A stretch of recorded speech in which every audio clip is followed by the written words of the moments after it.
Assalamualaikum warahmatullahi wabarakatuh, teman-teman mahasiswa. Saya Hengki Syahyunan SHMH, dosen yang mengampu mata kuliah hukum pidana. Untuk teman-teman yang saat ini semester 3 di Fakultas Hukum Universitas Labuhan Batu. Oke. Pada pertemuan ini kita akan membahas beberapa poin, ya. Yang pertama itu mengenai pengertian hukum pidana. Selanjutnya terkait dengan ruang lingkup hukum pidana. Selanjutnya kita akan membahas mengenai sistematika hukum pidana.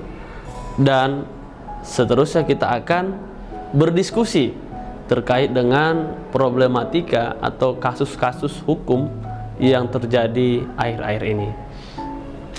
Oke, kita mulai dengan pembahasan apa itu hukum pidana, ya.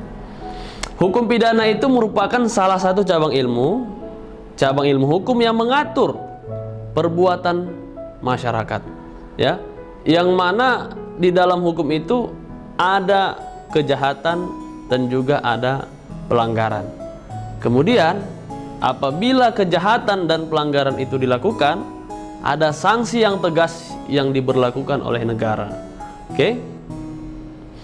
Kemudian definisi yang lain, hukum pidana itu sekumpulan norma, ya, atau aturan yang mengatur perilaku manusia, ya, di dalam bermasyarakat. Agar apa?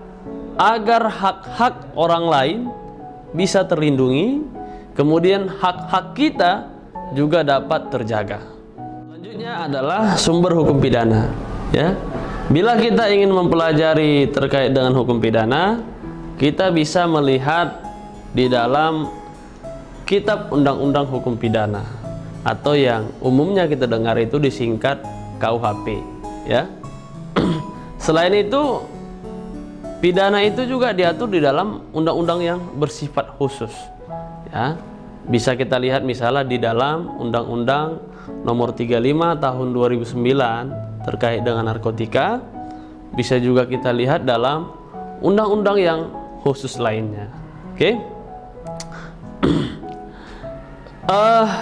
Ada juga karakteristik hukum pidana, teman-teman, ya. Karakteristik hukum pidana ini yang pertama adalah ketentuannya sifatnya mengikat, ya. Bagaimana hukum yang dikatakan mengikat? Artinya semua orang yang berada di wilayah tersebut, atau misalnya di Indonesia, berlaku atau dapat diterapkan hukum pidana. Atau barang siapa saja yang melanggar peraturan itu, yang melanggar hukum pidana, maka dia bisa disanksi secara tegas oleh negara, ya. Itu yang dimaksud dengan sifat yang mengikat. Apakah dia warga negara Indonesia ataukah warga negara asing yang dia pada saat perbuatan pidana dilakukan berada di wilayah teritorial Negara Kesatuan Republik Indonesia. Oke. Karakteristik yang kedua, melindungi masyarakat, ya. Hukum pidana itu dibuat agar terciptanya tata tertib di masyarakat, agar tidak ada orang yang mengambil hak orang lain, agar tidak ada orang yang dirugikan, apakah itu kehilangan nyawa atau mengalami luka fisik, atau mungkin dia dapat merugikan orang lain secara finansial. Oke. Kemudian karakteristik yang selanjutnya adalah adanya sanksi pidana, ya. Sanksi pidana itu diberikan bagi siapa saja yang melakukan pelanggaran pidana yang telah diatur tentunya, ya. Karena di dalam KUHP kita ada yang disebut dengan asas legalitas. Maksudnya adalah tidak ada suatu perbuatan yang dapat dipidana sebelum ada aturan yang mengatur sebelumnya, ya. Sehingga hukum pidana itu berlaku asas non retroaktif atau tidak berlaku surut.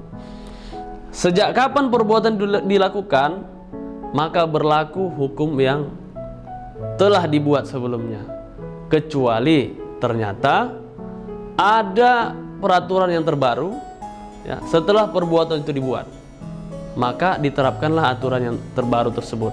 Atau secara asas harusnya diterapkanlah aturan mana yang paling menguntungkan bagi pelaku tindak pidana. Oke? Kemudian kita akan bahas terkait dengan tujuan hukum pidana, ya, teman-teman. Tujuan yang pertama, hukum apapun itu yang dibuat, hukum apapun yang berlaku di Indonesia, tujuan utamanya adalah upaya preventif atau tindakan pencegahan agar perbuatan itu tidak dilakukan. Baik, selanjutnya kita akan bahas mengenai tujuan hukum pidana, ya, teman-teman. Saya mau sampaikan, aturan apapun yang dibuat dan berlaku di Indonesia, tentu tujuan utamanya adalah bagaimana perbuatan yang dilarang itu atau bagaimana tindakan kriminal itu dapat dicegah. Karena prinsipnya kita adalah bagaimana mencegah itu lebih baik daripada mengobati, kan begitu. Makanya dalam konteks hukum pidana, tindakan pembuatan atau peraturan itu diterbitkan tujuannya adalah untuk upaya preventif atau mencegah agar perbuatan itu tidak dilakukan oleh siapapun. Oke? Itu tujuan yang pertama. Kemudian tujuan yang selanjutnya adalah upaya untuk rehabilitasi. Ya. Dalam hukum pidana kita, pelaku tindak pidana itu tidak serta-merta dipandang sebagai orang yang harus dihukum mati, atau tidak dipandang serta-merta bahwa dia tidak bisa berubah atau dia tidak bisa bertobat dan segala macam. Sehingga tujuan daripada pemberian sanksi atau upaya rehabilitasi kepada pelaku itu agar pelaku tindak pidana itu sadar, kemudian dia mengakui kesalahannya dan tidak mengulangi perbuatan itu di kemudian hari, ya. Itu yang dimaksud dengan tujuan rehabilitasi. Kemudian tujuan selanjutnya adalah tentu pembalasan. Seseorang yang melakukan tindak pidana tidaklah bisa dibebaskan begitu saja. Karena apa?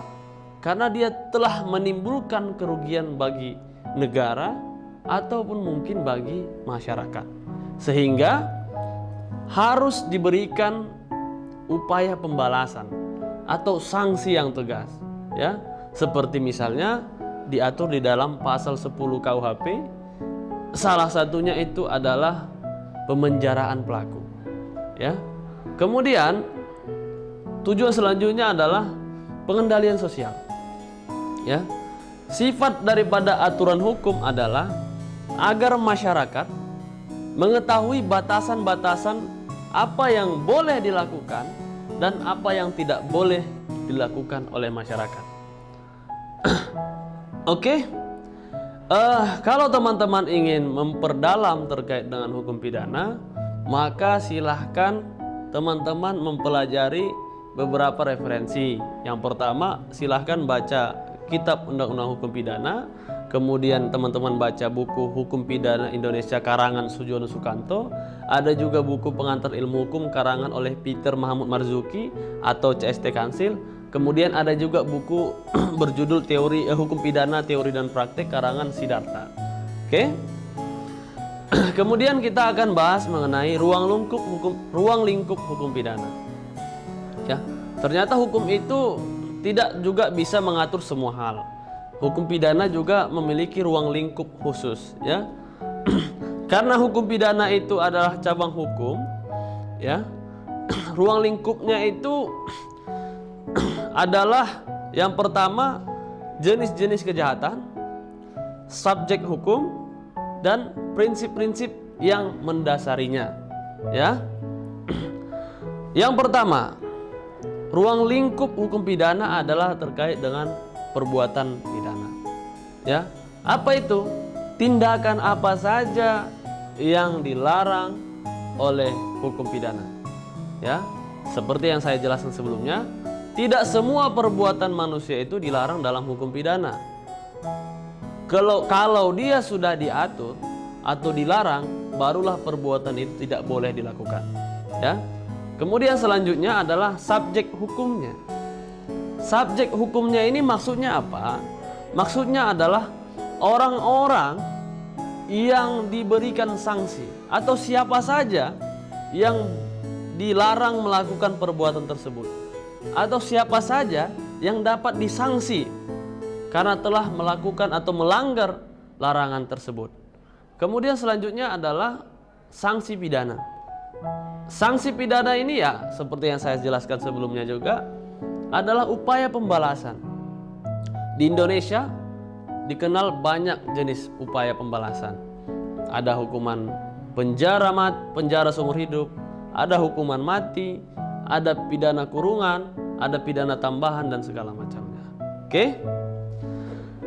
Kita akan kaji sedikit terkait dengan jenis-jenis kejahatan yang diatur tentu di dalam KUHP. Ya. Yang pertama, kejahatan terhadap harta benda. Kejahatan terhadap harta benda. Contohnya apa perbuatannya? Pencurian, penipuan, dan penggelapan. Kemudian apa kejahatan yang lain? Kejahatan terhadap tubuh manusia. Contohnya apa? Penganiayaan, kemudian juga pembunuhan yang menyebabkan hilangnya nyawa seseorang. Apalagi kejahatan ekonomi, seperti misalnya korupsi, pencucian uang, dan lain-lain. Kemudian kejahatan selanjutnya adalah narkotika, penyalahgunaan narkotika, dan peredaran gelap narkotika. Sebagaimana saat ini, kasus ini menjadi kasus terbesar yang terjadi di Indonesia. Ya, apalagi selanjutnya adalah kejahatan cyber. Karena memang saat ini kita hidup di dunia teknologi, tentu cyber itu berpotensi digunakan untuk melakukan kejahatan. Contohnya apa? Penipuan online, peretasan, dan kejahatan cyber lainnya. Oke, subjek hukum dalam hukum pidana, ya, atau orang-orang yang dia harus patuh dan taat pada hukum pidana. Ya, yang pertama subjek hukumnya adalah individu atau orang perorangan. Siapapun dia, kecuali dia dikesampingkan, seperti misalnya mengalami sakit jiwa dan lain-lain. Kemudian siapa lagi? Badan hukum. Badan hukum itu seperti misalnya perseroan terbatas, ya, dapat disanksi dalam hukum pidana. Tentu bisa berupa pemenjaraan terhadap pimpinan tertinggi di dalam perusahaan tersebut, atau bisa juga berupa pemberian sanksi administratif, misalnya pencabutan izin dan lain-lain. Kemudian subjeknya adalah pelaku kejahatan. Tentu, ya, kalau dia bukan pelaku, maka dia tidak akan diberikan sanksi. Selanjutnya, prinsip-prinsip hukum pidana, ya. Yang pertama adalah prinsip legalitas. Ya. Prinsip legalitas ini artinya adalah tidak ada orang yang bisa dipidana tanpa adanya undang-undang yang mengaturnya terlebih dahulu. Artinya, selama belum diatur oleh undang-undang, maka perbuatan tersebut tidak digolongkan sebagai perbuatan pidana. Oke? Kemudian ada juga prinsip yang kedua, yaitu prinsip non retroaktif atau asas, ya, asas non retroaktif. Artinya hukum tidak berlaku surut, hukum pidana tidak berlaku surut, ya. Kemudian ada juga asas atau prinsip persamaan di hadapan hukum. Dalam istilah lainnya, equality before the law. Ya, semua sama di mata hukum. Apakah dia itu presiden, apakah dia itu menteri, apakah dia itu gubernur, apakah dia itu pengusaha kaya, sukses dan segala macam, atau mungkin ini masyarakat biasa. Bila orang tersebut melakukan tindak pidana, maka berlaku pasal yang serupa. Maka penegakan hukumnya juga harus sederajat. Tidak boleh ada ketimpangan, seperti istilah yang sering kita dengar, hukum yang tumpul ke atas tapi tajam ke bawah, ya. Kemudian asas selanjutnya adalah asas atau prinsip keberdayaan. Ya. Keberdayaan pelaku untuk memahami akibat hukum dari perbuatannya. Ya. Salah satunya dengan cara dia diberikan pemahaman di dalam lembaga pemasyarakatan misalnya. Oke? Selanjutnya kita akan mengkaji terkait dengan sistematika hukum pidana, ya. Sistematika hukum pidana ini merupakan struktur yang mengorganisasikan dan mengklasifikasikan aturan dalam hukum pidana, ya. Pemahaman yang baik tentang sistematika penting untuk menganalisis dan menerapkan hukum pidana secara efektif. Tentu sistematika hukum pidana merujuk pada cara hukum pidana diatur dan dibagi dalam berbagai bagian atau kategori. Sistematika ini umumnya meliputi beberapa komponen utama yang akan dijelaskan di bawah ini. Yang pertama, teori hukum pidana. Ya. Teori hukum pidana itu tujuannya adalah untuk memahami dasar-dasar dan prinsip-prinsip hukum pidana. Ya. Kenapa itu dilarang dan segala macamnya. Ini akan dikaji di dalam teori hukum pidana. Kemudian kejahatan atau delik, ya. Kejahatan atau delik ini juga dibagi menjadi dua kategori. Ada delik material dan juga ada delik formil. Delik material itu adalah perbuatan yang dilarang dan diancam dengan pidana. Seperti misalnya dilarang mencuri, dilarang menganiaya, dilarang membunuh dan segala macamnya. Kemudian ada juga delik formil. Ya. Apa itu? Tindakan yang dianggap sebagai kejahatan berdasarkan prosedur hukum, meskipun tidak ada kerugian nyata. Ya, artinya berfokusnya adalah bukan akibatnya, tetapi perbuatannya. Oke, selanjutnya adalah sanksi pidana. Ya, jenis-jenis sanksi apa yang dapat diterapkan bagi pelaku tindak pidana? Bisa saja hukuman penjara, bisa saja hukuman denda, bisa saja hukuman mati, ya. Terus subjek hukum pidana sudah juga dijelaskan, bisa saja individu atau badan hukum, ya. Selanjutnya adalah proses pidana. Nah, proses pidana ini adalah tahapan dalam penegakan hukum pidana, mulai dari awal dilakukan penyelidikan dan penyidikan oleh kepolisian, selanjutnya dilimpahkan perkaranya kepada kejaksaan, oleh jaksa dilakukanlah penuntutan, kemudian hingga persidangan nanti hakim yang akan menilai apakah perbuatan tersebut dapat dikategorikan sebagai perbuatan pidana dan terbukti bersalah pelakunya sehingga diberikan sanksi melalui putusan pengadilan oleh majelis hakim. Oke, komponen utama dalam sistematika hukum pidana. Ya, ini bisa kita lihat di dalam KUHP. KUHP itu dibagi beberapa pembahasan. Yang pertama bagian umum, ya. Kemudian ada bagian khusus dan juga ada proses hukum pidana. Oke. Baik, kita akan berdiskusi sedikit kasus-kasus yang sering terjadi lah di kehidupan sehari-hari. Contoh misalnya banyaknya tindak pidana pencurian sawit, ya, di masyarakat, khususnya di masyarakat Sumatera Utara atau yang banyak perkebunan sawit, ya. Nah, perbuatan pencurian ini kalau ditinjau dari kajian kriminologis itu bisa terjadi karena beberapa hal. Yang pertama tentu adalah karena kebutuhan. Banyak orang yang melakukan pencurian karena memang ingin memenuhi kebutuhan hidup sehari-hari atau ingin memenuhi kebutuhan hidup keluarganya. Ya.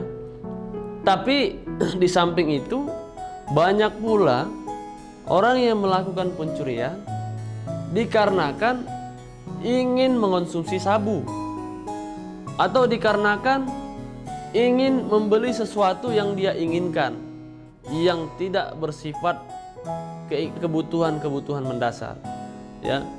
Ada pula orang yang mencuri itu karena sudah menjadi kebiasaan dari kecil atau mungkin terpengaruh lingkungan setempat. Oke. Nah, tindak pidana pencurian sawit ini diatur di dalam KUHP. Di dalam KUHP bisa kita lihat di pasal 362. Ada juga pasal 363 dan juga pasal 364. Pasal 362 itu membahas terkait dengan pencurian biasa. Pasal 363 membahas terkait dengan pencurian dengan pemberatan, dan pasal 364 membahas tentang pencurian ringan. Sebagaimana pencurian ringan ini sudah diterjemahkan menjadi peraturan Mahkamah Agung nomor 2 tahun 2012 yang merubah ketentuan jumlah nominal rupiah di dalam KUHP disesuaikan dengan nilai harga emas yang berlaku saat ini. Selain itu juga, tindak pidana pencurian ini diatur di dalam undang-undang khusus. Dapat kita lihat di dalam Undang-Undang Nomor 39 Tahun 2014 tentang perkebunan. Kalau teman-teman mau belajar, silahkan lihat pasal 55 Jungto pasal 107 huruf D undang-undang tersebut. Di situ mengatur tentang larangan memungut dan memanen hasil perkebunan. Oke, yang mana ada sanksi yang tegas terkait dengan pelaku tindak pidana pencurian tersebut. Baik, teman-teman sekalian, untuk pertemuan kali ini kita akhiri sampai di sini saja. Saya memohon kepada teman-teman apabila ada yang salah dari penyampaian, saya mohon dimaafkan, dan sampai bertemu di pertemuan selanjutnya. Terima kasih.